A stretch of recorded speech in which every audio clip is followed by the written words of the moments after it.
dice así: yo sé y confío en el Señor Jesús que nada es inmundo en sí mismo, mas para el que piensa que algo es inmundo, para él lo es. ¿Verdad? Amén. Ahí está el verso 14. ¿Sabes eso? el apóstol Pablo dice: yo sé y confío en el Señor Jesús.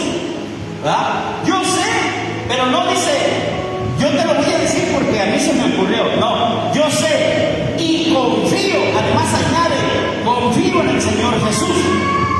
Esta verdad no fue el producto de su propio pensamiento, no fue producto de la enseñanza de otros, sino que yo me atrevo a asegurar, fíjate bien, me atrevo a asegurar que el apóstol Pablo, al ver que había cierta discrepancia en la iglesia de Roma acerca del asunto, ¿por qué cree que Pablo tiene que escribir esto? ¿Saben por qué? Por el asunto de la comida. Este es el contexto, ¿sí? El asunto de la comida. ¿Se acuerdan que habíamos hablado del asunto de la comida hace unos domingos atrás, ¿verdad? Amén. Que había asuntos que tenían que tratar porque la gente se escandalizaba, porque los cristianos compraban la carne. ¿Alguien se acuerda cómo se llama el mercado que dijimos donde la carne era 30% más barata por haber sido sacrificada a los ídolos? El Maselum.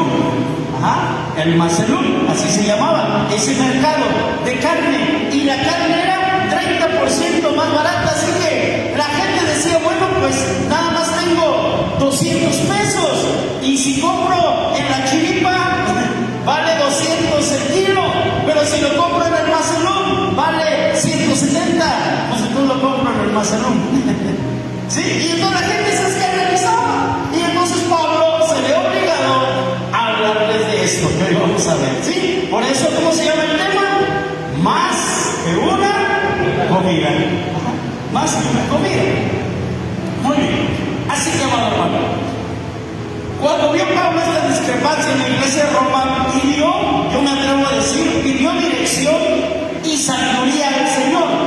Y el Señor Jesús le revela cómo debe tratar este asunto. Pablo era un hombre, amado hermano, que siempre estaba pidiendo dirección a Dios.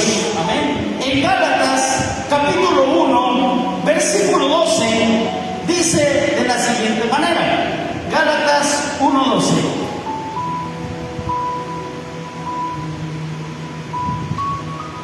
Vamos a ir a hacer, sí, ahí está. Sepan ustedes, hermanos, el evangelio que yo anuncio, dice, no es invención humana, no lo recibí ni lo aprendí de hombre alguno, sino que ¿quién se lo dio a conocer, hermano? Jesucristo mismo me lo hizo conocer. ¿Ven? ¡Qué tremendo! Entonces, ¿sí ven cómo todo lo que Pablo nos habla, todo lo que Pablo nos dice en la Escritura está inspirado por el Espíritu Santo, y Jesucristo se lo dio a conocer?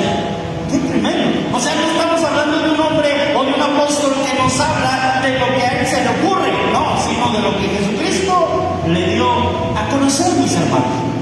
Así que esta no es la única parte entonces donde él pide sabiduría al Señor, sino que vemos también en Gálatas que ya pedía sabiduría al Señor. Ahora bien, mis hermanos, me voy a ir un poquito rápido porque tengo muchas citas, porque quiero que todo esto quede bien fundamentado para que al salir de aquí, hoy tú disfrutes la libertad en Cristo Jesús, te quites de culpas en tu corazón y realmente le des importancia a lo que verdaderamente tiene importancia. Amén. Porque en muchas ocasiones, amados hermanos, lamentablemente en la iglesia del Señor nos andamos peleando por cosas insignificantes que en verdad no tienen ningún sentido y ningún provecho. Pero vamos a ver. Así que, amado hermano, Pablo nos está dejando en claro en el verso 14: yo sé y confío en el Señor Jesús que nada es inmundo. Diga conmigo: nada es inmundo. Nada es inmundo en sí mismo, mas para el que piensa que algo es inmundo, para él lo es.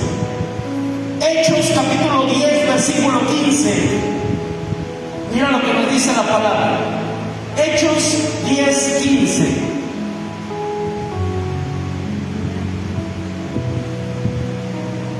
Ahí está. Volvió la voz a él la segunda vez. ¿Qué dice? Lo que Dios limpió, no lo llames tú común o inmundo. ¿Sí? Lo que Dios limpió, ¿sí? Ahí es cuando Pedro, ¿sí? Cuando Pedro se le aparece a él, ¿sí? ¿Recuerdan? El lienzo con todos los animales. Señor, no, eso es inmundo. No, tú no lo llames inmundo. Lo que Dios ha limpiado. Nada es inmundo en sí mismo. Marcos capítulo 7, versículo 15. Nada hay fuera del hombre que entre en él que le pueda contaminar. Fíjate bien, nada hay fuera del hombre que entre en él que le pueda contaminar, pero lo que sale de él, eso es lo que contamina al hombre. ¿Ah?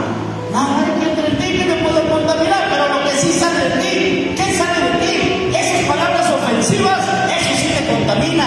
Esa manera tuya de enojarte contra los demás, eso sí te contamina.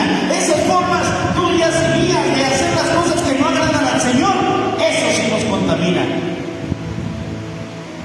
Pero nada hay que entre en el hombre que le pueda contaminar, pero lo que sale de su boca sí. Primera de Timoteo capítulo 4, versículo 3 al 5. Prohibirán casarse y mandarán abstenerse de alimentos que Dios creó, para que con acción de gracias participasen de ellos los creyentes y los que han conocido la verdad, porque todo lo que Dios creó es bueno y nada es de desecharse si se toma con acción de gracias, porque por la palabra de Dios y por la oración es santificado. Amén. Todo lo que Dios creó es bueno. Amén. Todo lo que Dios creó es bueno.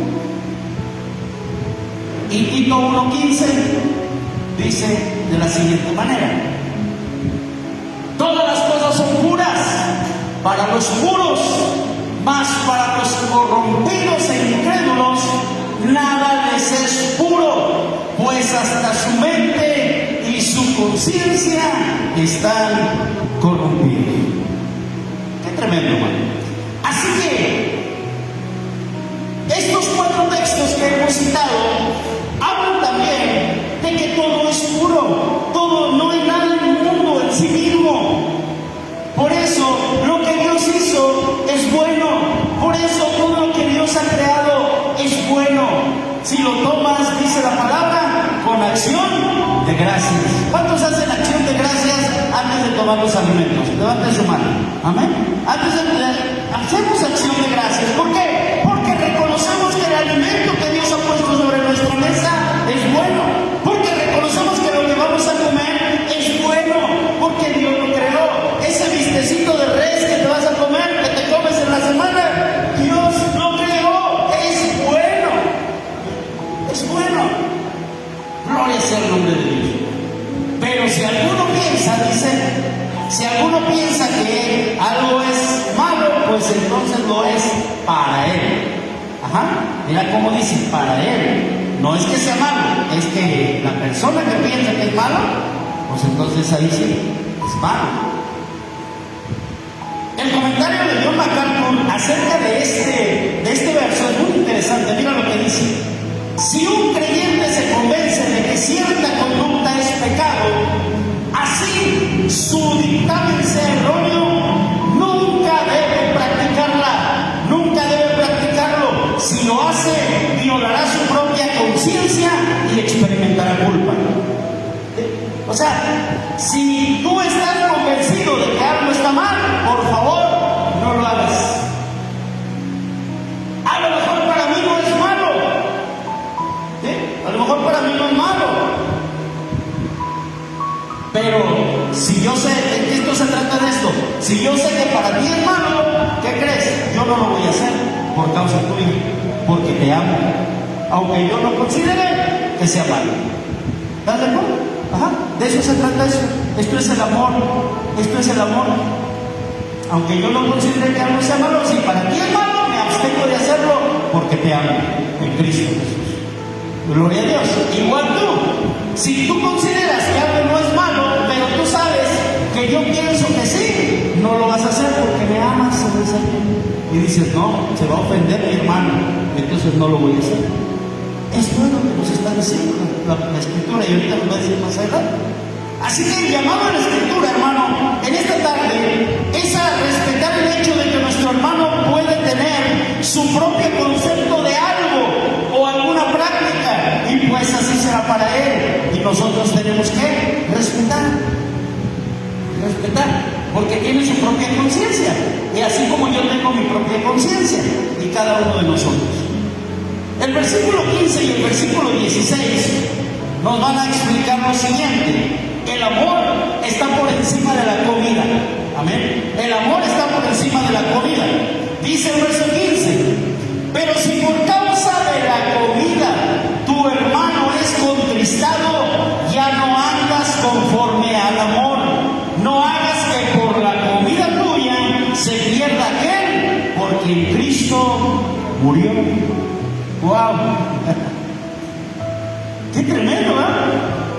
Pero si por causa de la comida, si por causa de lo que a ti te gusta, tu hermano es contristado, entonces, y tú dices, me vale que se aguante, yo me lo como porque a mí me gusta, entonces ya no andas conforme al amor. ¡Qué tremendo, hermano! Así es esto. Entonces Pablo sigue explicando a los creyentes en Roma que deben cuidar a sus hermanos creyentes. Es decir, si por lo que comen sus hermanos, si por lo que comes tu hermano se va a ofender, o por lo que hagas tu hermano se ofende, entonces ya no hay amor en ellos. Hermano, no debemos hacer que por nuestra culpa se contriste el corazón de nuestros hermanos. ¿A qué hemos sido llamados? Tú sabes, en el cristianismo, ¿a qué has sido llamado? Tú no eres un llanero solitario. Tú tienes una congregación, tú tienes una familia, tú tienes unos hermanos en esta iglesia y tú debes cuidar de ellos con tu testimonio. Tú y yo debemos cuidarnos los unos a los otros también, en no hacernos caer, en no hacernos tropezar los unos a los otros, mis hermanos. Amén. La palabra griega para contristar se refiere a ocasionar dolor, tristeza o angustia. Un creyente débil puede resultar lastimado si ve a un hermano hacer algo que considera pecaminoso. Y todavía peor, el creyente fuerte puede hacer que su hermano más débil viole su propia conciencia. ¡Qué tremendo! ¿Ah? Así es. Entonces, el creyente fuerte, ¿cuántos creyentes fuertes hay aquí? A ver, hermano, levante su mano. ¿Cuántos creyentes fuertes hay aquí? Amén. Somos creyentes fuertes, ¿verdad? Amén. Entonces, ¿qué tenemos que hacer? Hay que cuidar al débil. ¿Ah? Hay que cuidarlo. ¿Sí? Hay que cuidarnos unos a otros. Tener cuidado porque podría ser que viole su propia conciencia. Mira, 1 Corintios, capítulo 8, versículos del 8 al 13, nos va a decir lo siguiente.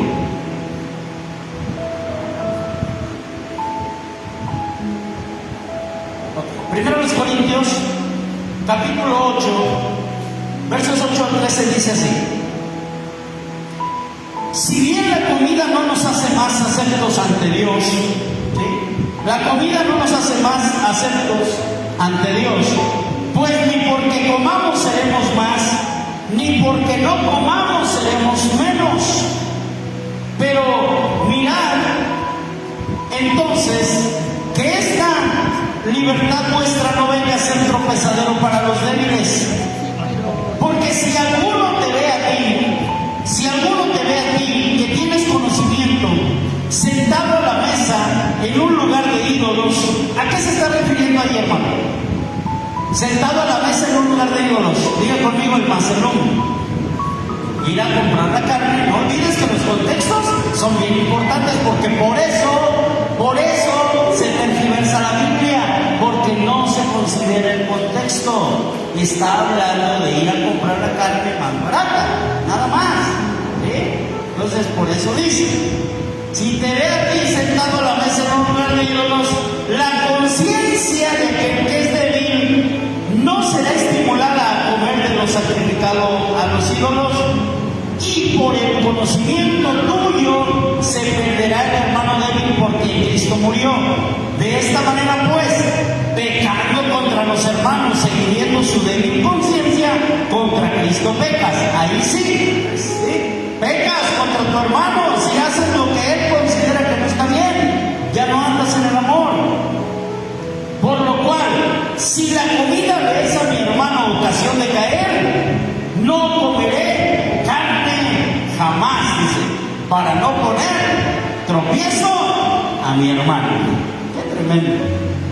El apóstol Pablo está dispuesto a hacerse vegetariano con tal de que su hermano no caiga. ¿Sí? ¿Sí no está diciendo eso? No volveré a comer carne jamás. Si eso es cuestión de que un hermano mío débil en la fe se moleste, se ofenda y se vaya de la iglesia, jamás como. Eso se llama amor. Porque el amor está por encima de cualquier cosa. Y por encima aún de mis gustos personales. Está el amor. Gloria a Dios. Así que, mis hermanos, el amor asegurará que el cristiano fuerte sea sensible y comprensivo frente al débil. Frente al débil. El amor asegurará que el cristiano fuerte, que el cristiano que sabe que no está haciendo nada malo, pero puede refrenarse por cuestión de el débil. Así que, frente a las debilidades de su hermano, el cristiano será sensible.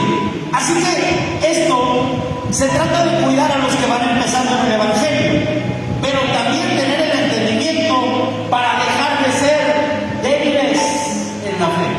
Llega un momento, amado hermano, como le decíamos hace ratito, llega un momento en que tú tienes que crecer ya. O sea, ya no te podemos estar alimentando con lechita, porque ya te crecieron los dientes, entonces ya te podemos dar carnita. ¿Sí? Ya te podemos dar carnita.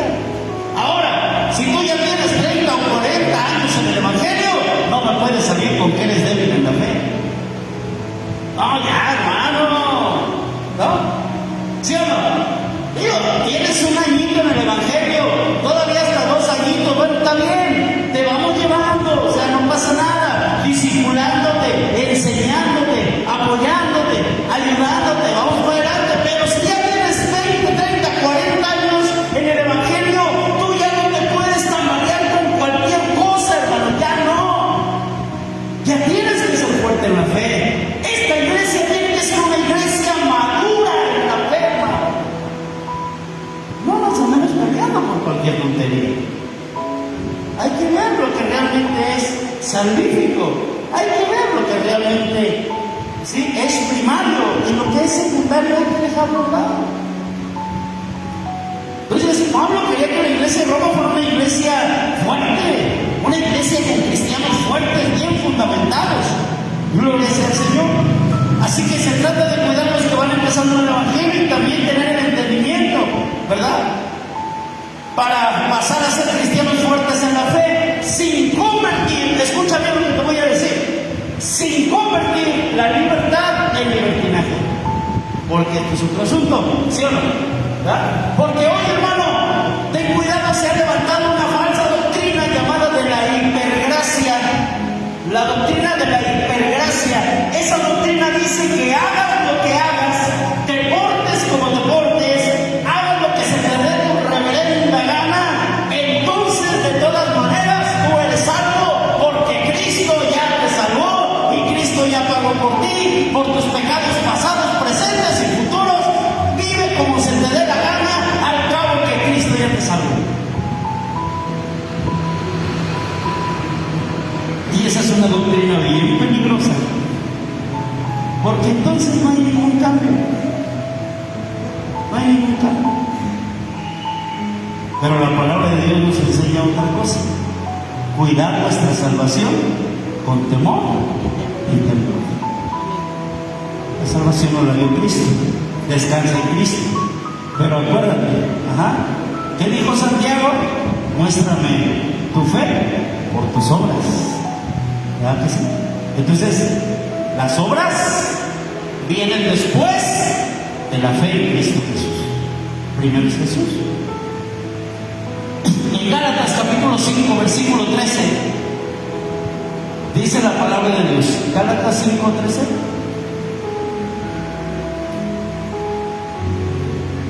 Por ahí viene. Vamos a Gálatas.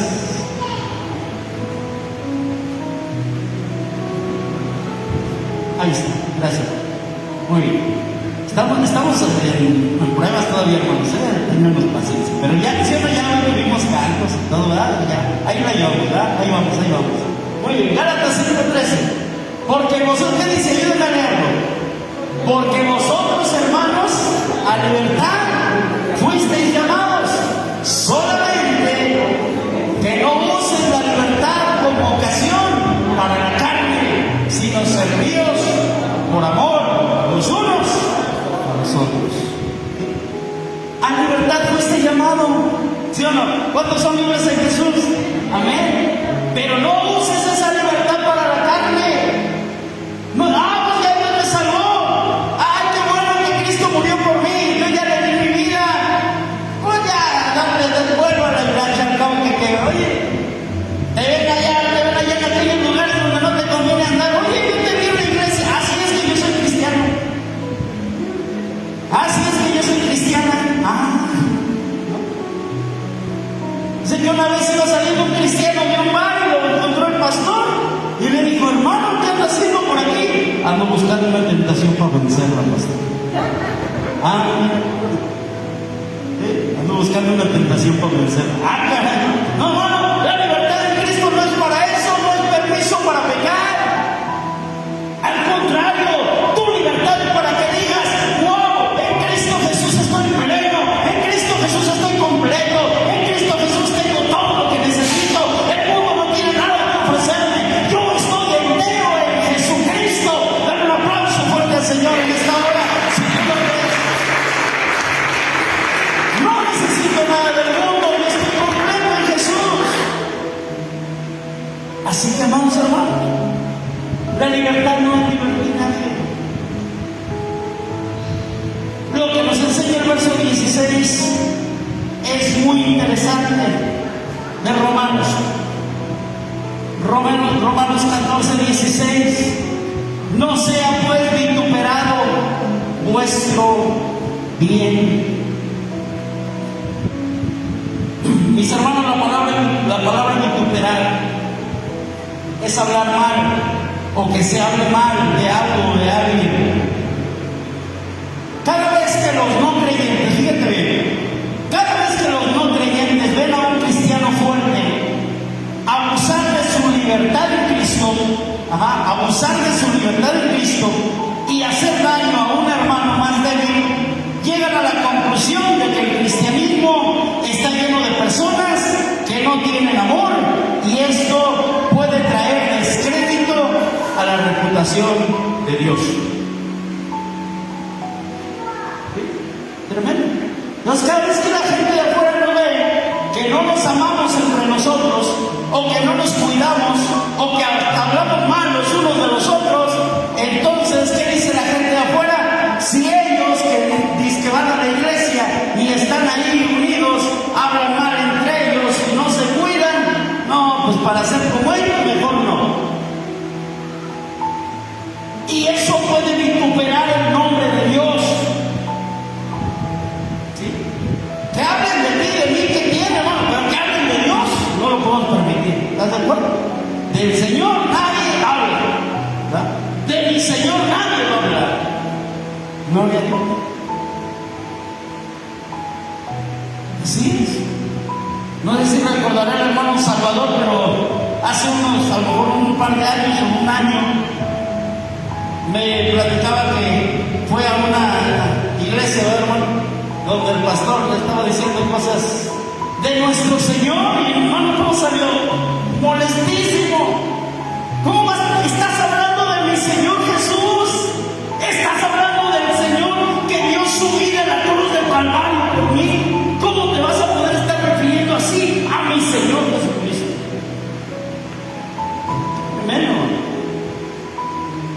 ¿Se vitupera el nombre de Dios o no? Sí, la gente a veces de repente vitupera el nombre de Dios.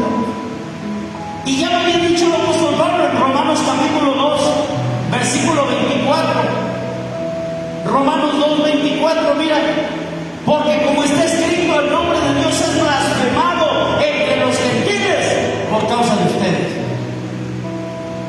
Iglesia, di conmigo, no lo vamos a permitir. Pero dilo así, como convencido de que en verdad no lo vamos a permitir. De Dios nadie va a hablar.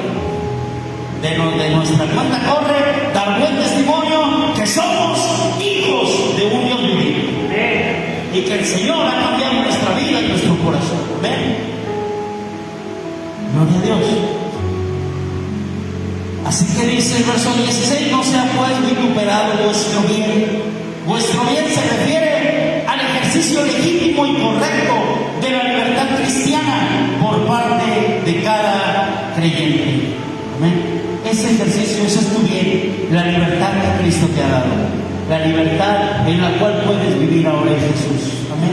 Gloria a Dios. ¿Para qué? ¿Para qué es esta libertad, hermano amado, que Cristo te ha dado?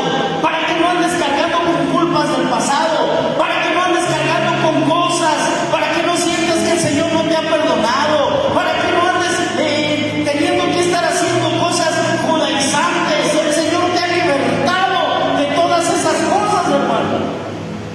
El Señor te ha hecho libre para que vivas para su gloria, para que vivas feliz y contento y le ames y le sirvas y le adores sin cargas, hermano. Sin cargas. Sin cargas. Por eso, amado hermano, lo único que tienes que hacer es amar al Señor con todo tu corazón, con toda tu alma, con toda tu mente y con todas tus fuerzas. Y a tu prójimo como a ti mismo. Así que, amado hermano, cuidemos a los débiles en la fe, pero vamos a ayudarles, hermano. Vamos a ayudarles a que dejen de ser débiles en la fe y que sean fuertes en la fe, para que puedan disfrutar la libertad en Cristo Jesús, porque a libertad hemos sido llamados. ¿Ven? A libertad, no a esclavitud, y no andar ahí cargando con culpas, con cosas. Amén. Por eso, amado hermano, en esta iglesia no te imponemos ninguna carga. Si o no, siempre te decimos, todo tiene que ser de tu corazón, tiene que salir de tu voluntad, porque el corazón transformado, ¿sabes qué? Algo hermoso. Al corazón transformado, al corazón entendido, al corazón salvo, no tienes que imponerle nada, solito lo va a hacer. No tienes que manipularlo, no tienes que decirle Dios dice que esto, Dios dice que lo otro. No. Dios dijo en su palabra, y el corazón transformado, entendido y salvo dice: yo lo doy porque lo quiero, no porque me lo estén exigiendo. Esa es la gran diferencia. Amén. Es la libertad de Jesucristo. Es la libertad. Gloria a Dios. Ahora, prepárate para aterrizar juntos en el verso 17 y verso 18. Prepárate para aterrizar ahí.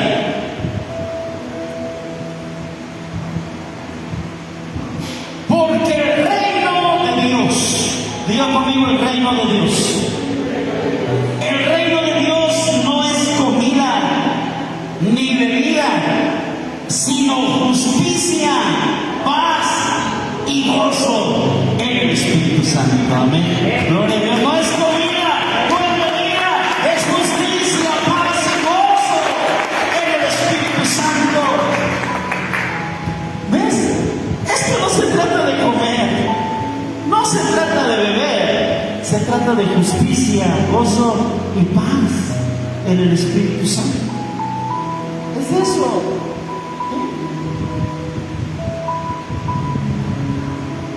¿Qué es el reino de Dios? El reino de Dios es el gobierno de a quienes el Señor ha salvado. Ese es el reino de Dios. Amén. Gloria a Dios. Hay una diferencia entre el reino de los cielos y el reino de Dios. ¿Sí ¿Qué anunció Cristo? Arrepentidos, porque el reino de los cielos, ¿verdad? El reino de los cielos se ha acercado, ¿verdad? Pero aquí que nos habla el reino de Dios, ¿sí? El reino de Dios. Y vamos a ver Hechos capítulo 1 versículo 3 dice de la siguiente manera. Hechos 1:3: a quienes también después de haber padecido se presentó vivo con muchas pruebas indubitables, apareciéndoseles durante 40 días y hablándoles de qué, hermano, acerca del reino de Dios. Amén. Entonces el Señor les hablaba acerca del reino de Dios. Primero los Corintios capítulo 6 versículo 9, mira lo que dicen también. ¿No sabéis que los injustos no heredarán el reino de Dios? No erréis, ni los fornicarios, ni los idólatras, ni los adúlteros, ni los afeminados, ni los que se echan con varones. ¿Sí?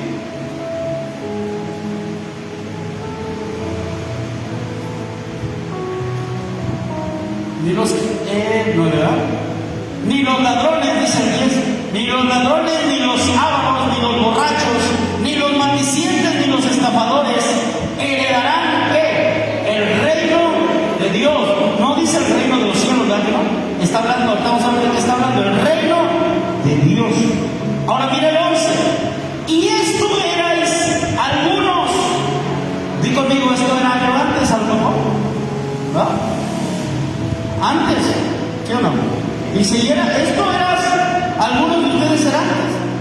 A lo mejor aquí tenemos alguno que fue adúltero, a lo mejor tenemos aquí alguno que fue fornicario, a lo mejor tenemos alguno que fue maldiciente, borracho, estafador.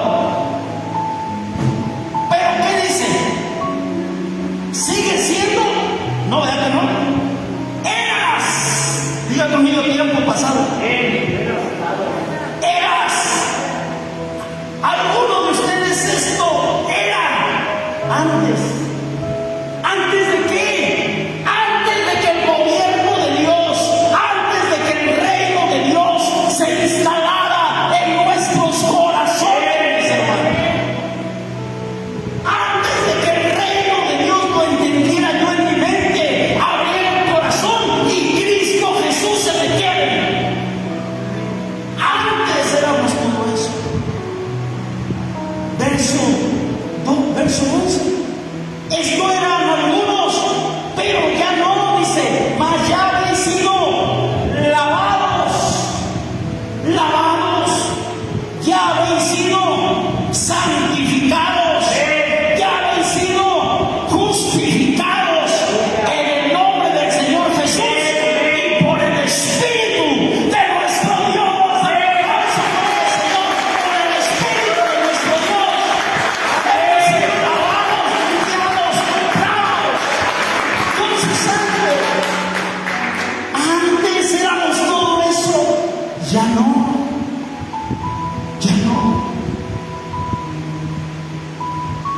El reino de Dios es el gobierno de Dios en tu vida. Hoy te pregunto, ¿te está gobernando Dios? ¿Está gobernando el reino de Dios en tu vida? ¿O todavía el reino de las tinieblas tiene poder sobre ti? Todavía el reino de las tinieblas tiene algo en ti. En ti tiene que gobernar el reino de Dios. En ti tiene que gobernar el reino de Dios. Entonces el reino de Dios es el gobierno del Señor en tu vida, en todas y cada una de las áreas de tu vida. En cada área de tu vida tiene que gobernar el Señor. Cuando entiendes esto, entonces puedes darte cuenta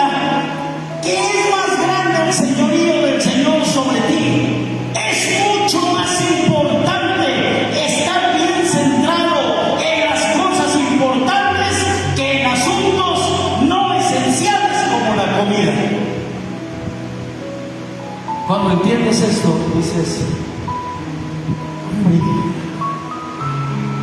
¿por qué me voy a ofender porque alguien se coma un pedazo de pan en enero con pedazos de fruta? ¿Por qué me voy a ofender por eso? El reino de Dios es más que eso. El reino de Dios es más que eso. ¿Por qué me voy a andar ofendiendo? Porque el reino de Dios no consiste en comer o beber. Ahora, hay cosas que en la Biblia se prohíbe, aguas. No me malentiendas, no creas que estoy abriendo la puerta para que podamos hacer lo que nos plazca, ¿no? Ajá, no. Entonces, pero tenemos que ver lo que realmente es importante. Tenemos que ver lo que realmente es esencial. Entonces, cosas como la comida y la bebida son observaciones externas que poco o nada aprovechan, pero sí pueden crear un conflicto con tus hermanos en la fe. Cristianos de viviendo bajo su gracia, hermanos de viviendo bajo su gracia, tú tienes que ser un cristiano fuerte, que no te dejes tambalear por cualquier cosa, no te ofendas por todo y no pienses que todo es pecado, ¿no? Hay cosas, la Biblia habla explícitamente del pecado, todo aquello que va en contra de Dios, eso es pecado. En Gálatas está todo lo que es pecado y en muchos otros lugares, pero vivamos en la libertad de Cristo sin hacer de ella libertinaje. Así que la palabra nos habla entonces de tres aspectos del reino de Dios que tienen que estar en tu vida: la justicia, la paz y el gozo del Espíritu Santo. Amén. ¿Qué es la justicia? Una vida de santidad y obediencia. Filipenses capítulo 1, versículo 11 nos va a decir lo siguiente: llenos de frutos de justicia que son por medio de Jesucristo, para gloria y alabanza de Dios. Amén. Gloria. ¿De qué tiene que estar llena tu vida, mi hermano? Frutos de justicia. Otra vez, dígalo fuerte. ¿De qué tiene que estar llena nuestra vida? Frutos de justicia. Frutos de justicia que son por medio de Jesucristo, para alabanza y gloria de Dios. Entonces, el reino de Dios es justicia. El reino de Dios, hermano, es paz. La paz, hermano, es esa tranquilidad amorosa que es producida por el Espíritu y debería caracterizar las relaciones de los creyentes con Dios y entre ellos. Que seamos cristianos pacíficos. Amén. Que seamos cristianos pacíficos.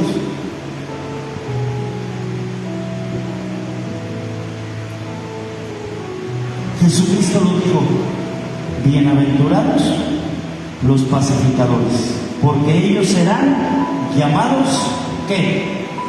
Hijos de Dios. ¿Sí? Pero ¿cuántas veces, hermano, lo que menos hay en nuestra vida es paz? Y lo único que queremos es estar en pleito, tras pleito, tras pleito, tras pleito, y todas las semanas se nos ven pleitos. Y no hay paz. Entonces necesitamos tener paz en el corazón. ¿Cómo vas a demostrar que el reino de Dios está en tu vida? Cuando tienes paz. Cuando tienes paz. Es más, cuando eres capaz de pasar por alto la ofensa, cuando hay paz en tu corazón, ahí demuestras que el reino de Dios está gobernándote. Pero si no, entonces deberías preguntarte qué reino te está gobernando. Si no hay paz, si no vives en justicia, si no vives en santidad, entonces pregúntate qué reino me está gobernando. Es fuerte, pero es así, mis hermanos. Y el número 3 nos dice: gozo en el Espíritu Santo. Otra faceta del fruto del Espíritu que se caracteriza por una actitud permanente, de alabanza y gratitud, sin importar las circunstancias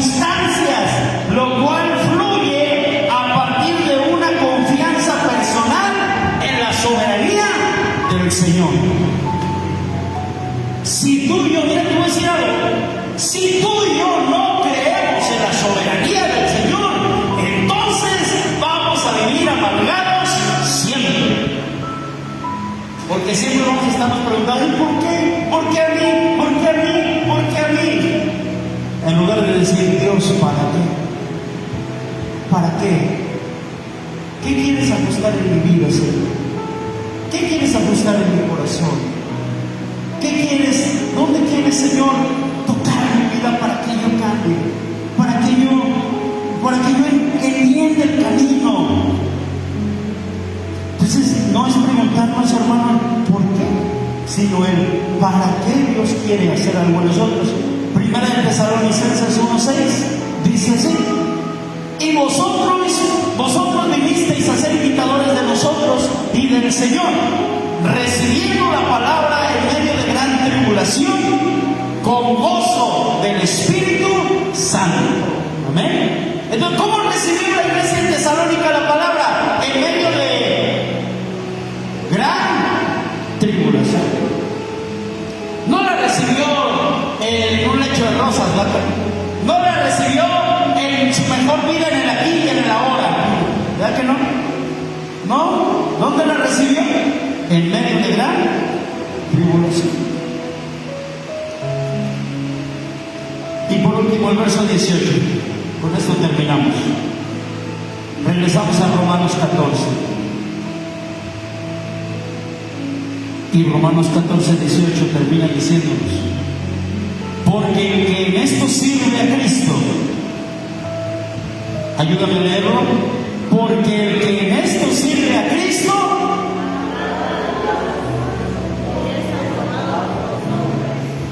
agrada a Dios. De verdad, mis hermanos, ¿cuántos quieren agradar a Dios? Entonces, hay que ser fuertes en la fe. Vamos a cambiar nuestra perspectiva a la luz de las Escrituras. Vamos a ser cristianos maduros, que no tengamos que discrepancias por cualquier cosa. No, madurez espiritual. Porque el que en esto sirve a Cristo agrada a Dios y es aprobado por los hombres. Tengo 4 preguntas para ti. Quiero que te las lleves en tu corazón. Llévatelas en tu corazón en esta hora. Solamente tú te las puedes contestar. ¿Está gobernando Cristo en tu vida? A la luz de lo que hoy la palabra de Dios te ha hablado, ¿está gobernando Cristo en tu vida? ¿Tienes gozo del Espíritu Santo y tienes paz en tu vida? ¿Estás viviendo en la justicia que es el reino de Dios, en la santidad y obediencia al Señor? ¿Estás viviendo en ello? Solo tú lo sabes, nadie te conoce mejor que tú. ¿Estás tratando de cuidar tu testimonio frente a tus hermanos débiles en la fe? Y por último, ¿has madurado en tu fe y sabes distinguir y separar las cosas salvíficas, las cosas verdaderamente esenciales, de las que no son salvíficas, de las que son secundarias, por las cuales no tendrías que ofenderte, por las cuales no tendrías que discutir, por las cuales no tendríamos que pelear? Un cristiano maduro en la fe sabe discernir eso. Y dice, ¿por qué me ofendo? Si eso no es salvífico. Obvio, si oigo que alguien está blasfemando contra Dios, pues eso sí es salvífico. Si alguien está diciendo que Jesús no es el Señor, eso sí es salvífico. Jesús es el Señor. Amén. Jesús es el Señor. Mi hermano, hoy atesora la palabra de Dios en tu corazón. Vamos a ponernos en pie en esta hermosa hora.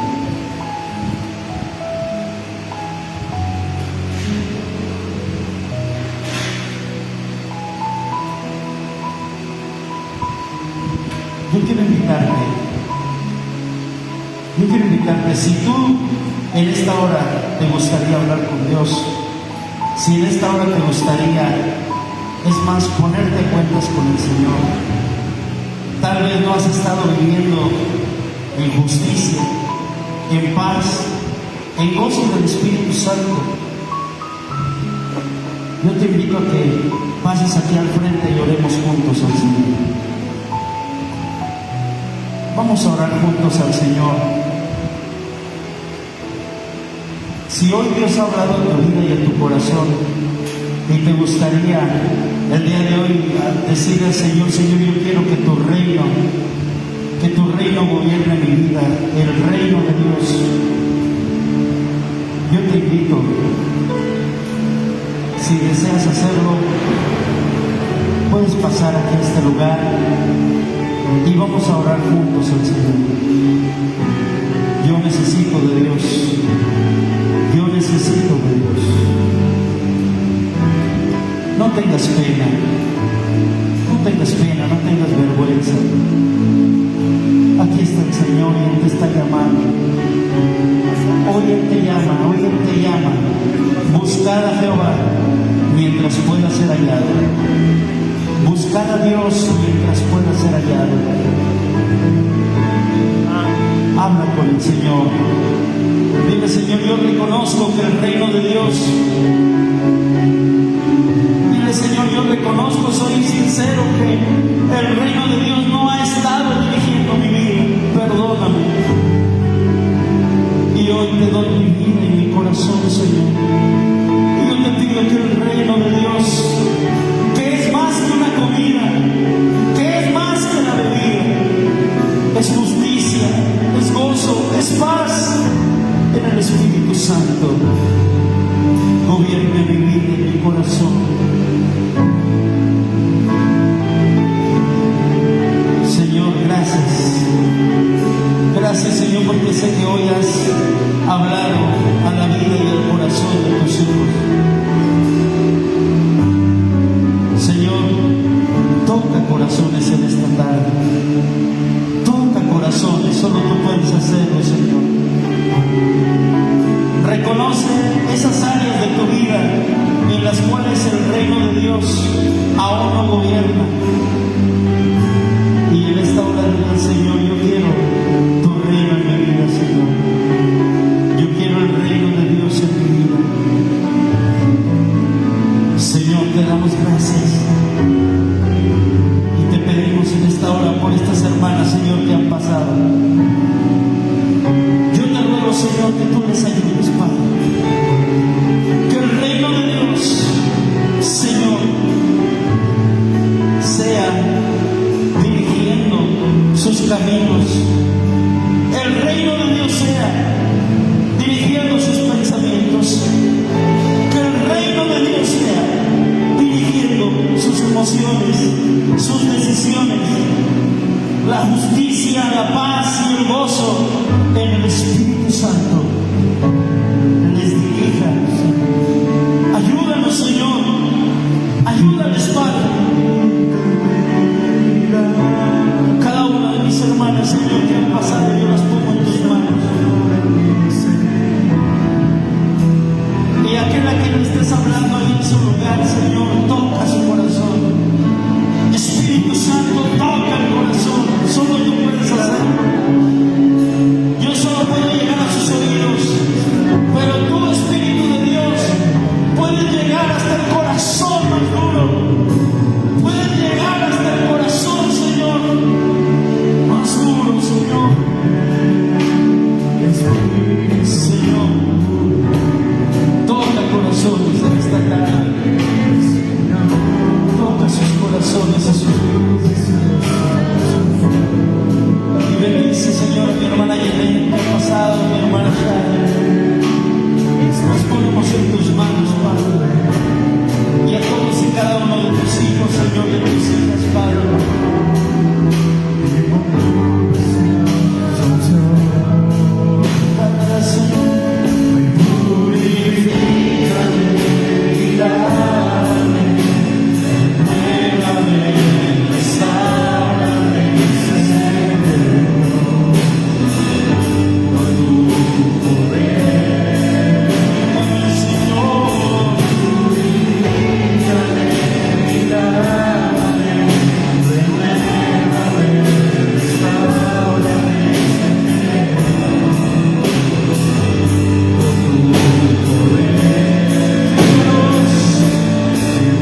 Atesora esta palabra en tu corazón y lleva a la casa.